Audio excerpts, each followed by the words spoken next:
Hey everyone, this is Ben from the Map Pinners, and today I'm here with my trusty backpack to teach you how to pack a backpack for Europe. This is generally going to be targeted towards a trip that's about 2 weeks long, generally for summer travel, and also probably targeted a little bit more towards guys, but girls, I'm sure you could get some good tips from this as well. So without further ado, let's get this going. So obviously the most important part of any backpacking trip is the backpack itself.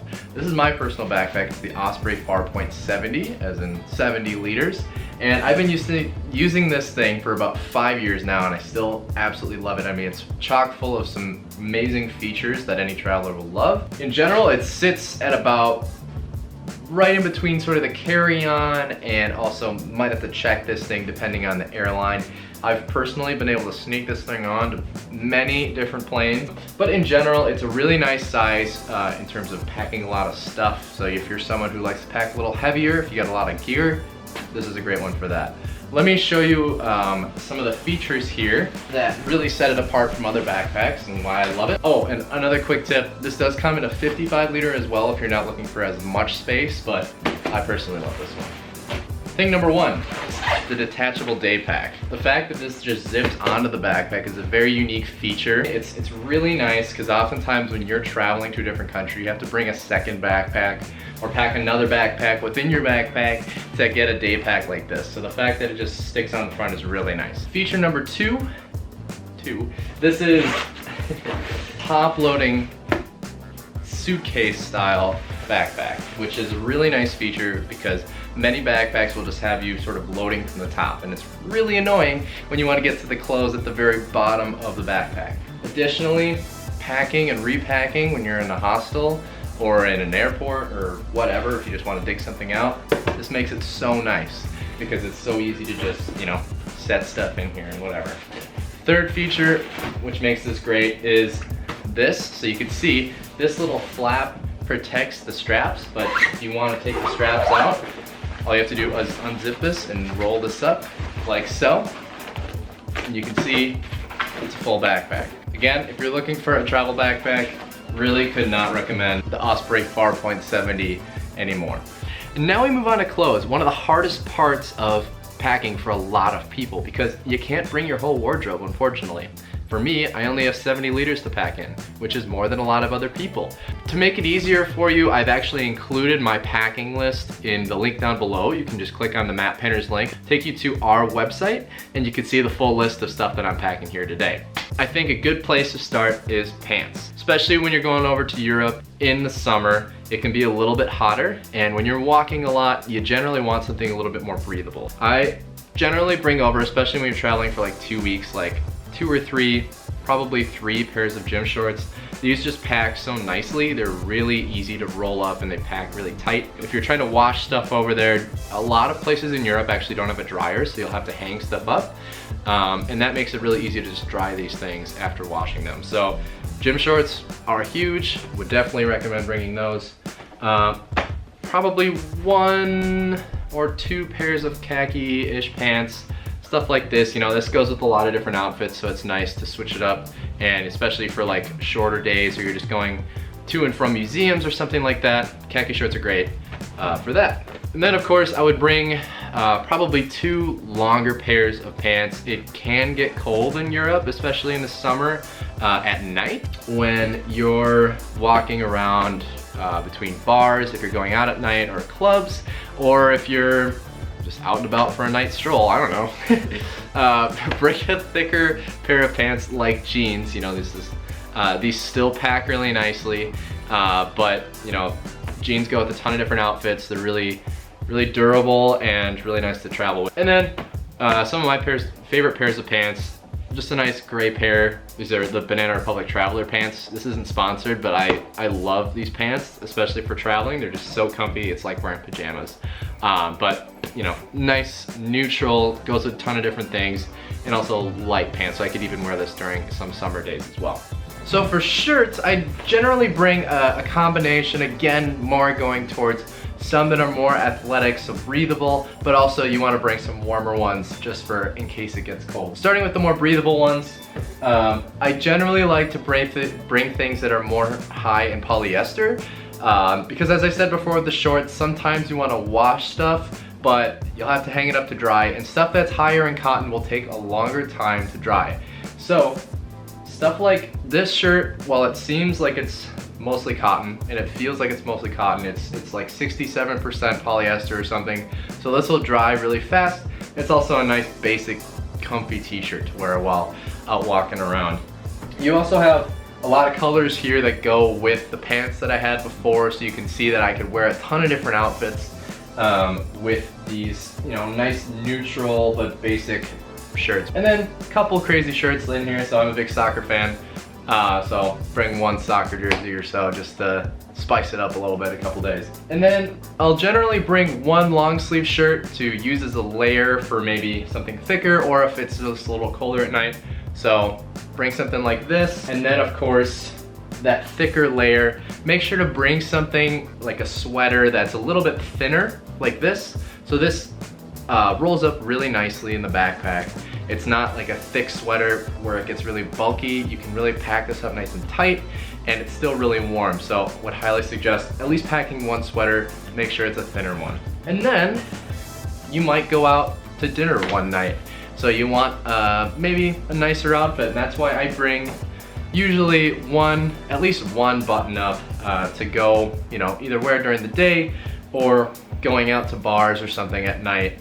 You generally want to have a nice button-up shirt like this one. Finally, in Europe, it can definitely rain, and you want to prepare for that situation, because I've been caught many times without proper rain gear, and it really sucks. I've had to run and buy an umbrella from some random guy in the street for €1, and of course the umbrella sucks, so it doesn't really help. But you'll want a good rain jacket like this guy. This is my Arc'teryx, really nice jacket. You don't need anything this fancy, but something that can really block rain well, because if you get caught out in the rain while you're doing a walking tour or something in Europe, it can really suck if you don't have a good rain jacket. Number two, you can bring a good umbrella. Always nice to have in your backpack as you're walking around. You know, if you have a day pack like the Osprey one or another one, it's nice to just stick it right in there and just be ready to rock.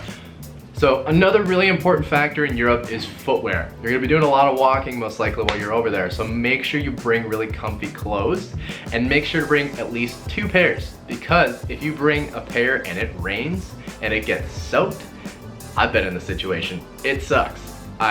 You're basically squishing for the next few days, and it's very uncomfortable.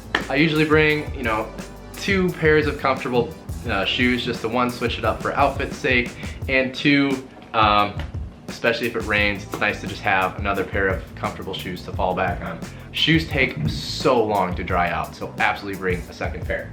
If you're staying in hostels, make sure to bring flip-flops, because showers can be gross, especially in hostels. Slip these in. I mean, these are really easy to pack as well, so make sure to bring a good pair of flip-flops. I generally bring neutral colors like this for shoes, just because it's easy to, if you want to go to a nicer restaurant, you can get away with this. You know, it's not a dress shoe, but it doesn't stand out like a crazy sneaker, you know. So you can bring your crazy sneakers and wear them some days, but like make sure to have something more neutral if you want to go out to a restaurant or something. Another great tip for packing clothes: invest in a good pair of packing cubes. You can see this packs so nicely. If I just zip it up, come on baby.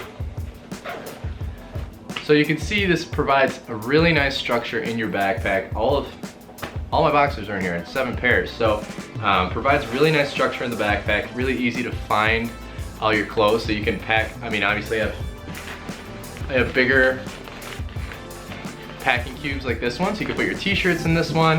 I have a bigger one for pants. Packing cubes, these are from Amazon. They're Amazon Basics ones. They're really sturdy, really nice. Would highly recommend them. But in general, packing cubes are just a huge lifesaver for structure, for organization, and just for easy packing and unpacking. So now onto technology, and this is a tough trade-off for a lot of people because depending on how much gear you have and slash what you want to do over in Europe in terms of like entertainment slash photo editing and all that sort of stuff, this could be a tough trade-off, especially when you're packing so much other stuff into a backpack. Number one, if you're photo editing and video, pack your laptop. I always just bring mine. I like to do some work on the road, and also just, it's nice to have. If you don't need to do any photo editing or video editing like we have to do, an iPad or something smaller is fine. I've just traveled with my phone in the past, and honestly that's perfectly fine as well. But I always bring a Kindle as well. I used to bring full physical books, but investing in a Kindle is so nice because you save so much space, and this thing carries a lot of books. So this is the Paperwhite, so you don't quite like get the feeling that you're reading a screen as much as this one. I really like it. This is really nice as well. This is a big power, sort of portable battery. Nice to have on the plane if the plane doesn't have an outlet, or if you're running low on battery in a hostel and it's out of outlets. Really nice to have this in a pinch. Additionally, you have more memory, so for your photos and videos, you don't want to run out of space on your camera or anything, so it's really nice to just have extra just in case. Obviously, an adapter. You always need one of these, especially going over to Europe with all your American products, your American electronics.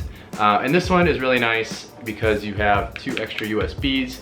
Oftentimes in places like hostels or even in some Airbnbs, they're low on outlets. So when you have extra USB spots while you're plugging in something else, it saves a lot of worry to have to look for multiple outlets for multiple electronics. So finally, noise canceling headphones. I really like having these for the plane. Just makes it really, really nice. These are pretty bulky in the case, but I always make room for them just because it makes the plane experience so much better for me, especially with crying children on board. It's a lifesaver.